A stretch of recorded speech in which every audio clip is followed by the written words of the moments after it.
हम इंसान जानवर के बच्चों को तो पालते हैं, लेकिन अगर मैं आपसे कहूँ कि इतिहास में ऐसे केस भी दर्ज हैं जिसमें जानवरों ने इंसानों के बच्चों को पाला है, तो आपको क्या लगेगा? यकीनन काफी अजीब, पर ये बिल्कुल सच है। कई बार ऐसे केस देखने को मिले हैं और आज हम आपको 5 ऐसे ही बच्चों से मिलाने वाले हैं जिनको किसी और ने नहीं बल्कि जंगली जानवरों ने पाला है। तो बने रहिए वीडियो के एंड तक, क्योंकि इनमें से कुछ तो काफी खूंखार थे।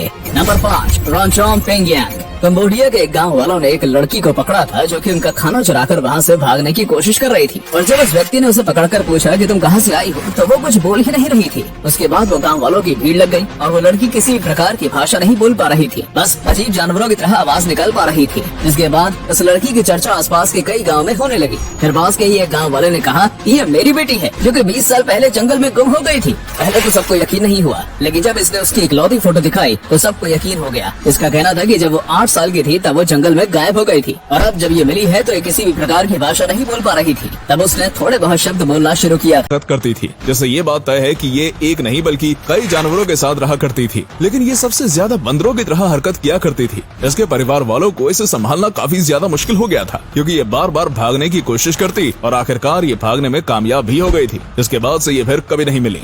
Number 4, John सेबुनिया। ये छोटा सा बच्चा था जो कि युगांडा में रहता था। इसके माता पिता के बीच बहुत ज्यादा झगड़े होते थे। आपको नहीं पता होगा, लेकिन आज से कुछ साल पहले युगांडा की सिचुएशन ऐसी ही थी और ये जब बस 3 साल का था तब उसके पिता ने इसकी माँ का खून कर दिया, वो भी इसके सामने। और फिर इस चीज से डरकर वो एक जंगल में भाग गया। उसके पिता को अपने बच्चे की बिल्कुल नहीं पड़ी थी, इसलिए कोई भी उसे तभी ढूंढने नहीं गया। जिसके बाद उस बच्चे को ग्रीन वेलवेट बंदरों ने अडॉप्ट कर लिया। अब तक तो लोगों को लगा था कि यह मर गया होगा, लेकिन करीब 4 साल बाद एक महिला ने देखा कि कोई लड़का झाड़ियों के पीछे बैठकर उसे देख रहा था। उसने तुरंत गाँव वालों को बताया। उसके बाद गाँव वाले इस बच्चे को ढूंढने चले गए। काफी वक्त तक जंगल में ढूंढने के बाद वो बच्चा मिल गया और तभी वो जब बच्चे को वापस ले जा रहे थे तो बंदरों ने उन पर हमला कर दिया। वो इनके ऊपर लकड़ी और पत्थर फेंक कर मार रहे थे, क्योंकि ये बच्चा अब उनके परिवार का हिस्सा था। लेकिन कैसे न कैसे करके ये लोग उसे वापस लेकर आने में कामयाब हो गए और फिर बड़े होते होते ये बच्चा नॉर्मल इंसानों की तरह रहने लगा और सब कुछ बोलने लगा और आज भी ये बंदरों को अपना असली परिवार मानता है। नंबर 3, हादरा। ये बस 2 साल का था जब ये सहारा डेजर्ट में घूम गया था। ये अपने माता पिता के साथ यहाँ पर सफर करने आया था, लेकिन फिर वो अचानक से कहीं गायब हो गया। उसके माता पिता ने इसे ढूंढने की बहुत कोशिश की, यहाँ तक कि पुलिस की मदद भी ली गई, लेकिन ये मिला ही नहीं। और इतने भयानक डेजर्ट में एक 2 साल के बच्चे का गुम जाना एक बुरे सपने जैसा है। ये एक ऐसा डेजर्ट है जहाँ पर बड़े बड़े लोग भी सरवाइव नहीं कर पाते। ऐसे में 2 साल के बच्चे का क्या ही कहना।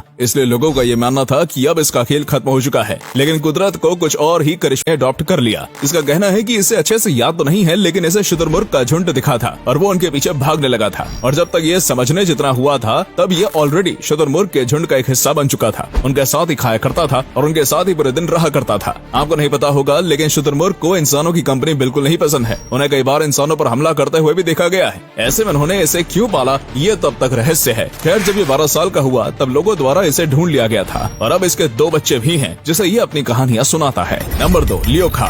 ये बच्चा रशिया में मिला था और इसे वुल्फ किड के नाम से भी जाना जाता है। दरअसल रशिया में मॉस्को के पास एक दिन बहुत ज्यादा ठंड थी और तभी कुछ लोगों को एक बच्चा मिला था जो कि पत्तों की बनाई हुई झोपड़ी में रह रहा था। इसके काफी बड़े नाखून थे और ये कुछ बोल नहीं रहा था, बस भेड़िए की तरह घूर रहा था। यहाँ तक कि इसके हाथ और पैर के नाखून भी बहुत बड़े थे। फिर तुरंत पुलिस को बुलाया गया और उस बच्चे को हॉस्पिटल लेकर जाया गया, जहाँ पर डॉक्टर ने जब इसका चेकअप किया तो इसके दांत भी काफी ज्यादा पैने थे। हमारे दांत चपटे होते हैं, लेकिन इसके जानवरों की तरह नुकीले थे। इसी के साथ इसकी बाकी हरकत भी जानवरों की तरह थी। देखने में ये 10 साल का लग रहा था। डॉक्टर ने इसका ख्याल रखा, इसे खाना दिया और उसके बाद उसका ब्लड टेस्ट भी किया, लेकिन बस 24 घंटे के बाद ये उस हॉस्पिटल से भाग गया और उसके बाद से इसके बारे में कुछ भी नहीं पता है। हालांकि जो भी इसके ऊपर टेस्ट किए गए थे उसके रिजल्ट से डॉक्टर को ये पता चला कि ये 10 साल से काफी बड़ी उम्र का था। Number 1, Marina Chapman. ये एक मासूम सी लड़की की कहानी है जिसके ऊपर पूरी एक किताब भी बन चुकी है। जब ये 5 साल की थी तब इसके कोलंबिया के घर से कुछ लोगों ने इसका अपहरण कर दिया था। ये तभी बहुत ही ज्यादा छोटी थी, इसलिए उसे नहीं समझ में आया कि उन लोगों को इससे क्या काम था। उसके माँ बाप ने तुरंत पुलिस को बताया और फिर पुलिस ने इन किडनैपर्स को ढूंढने में लग गई और इस बात से डरकर जो किडनैपर थे उन्होंने इस लड़की को जंगल में भूखे मरने और भटकने के लिए छोड़ दिया। ये लड़की जंगल में यहाँ टूल की तरह इस्तेमाल करते हुए भी देखा गया है। इसी से आप इनकी समझदारी का अंदाजा लगा सकते हैं, क्योंकि कोई भी दूसरा जानवर ऐसा नहीं करता। और उसके बाद इन बंदरों ने इसका पालन पोषण शुरू कर दिया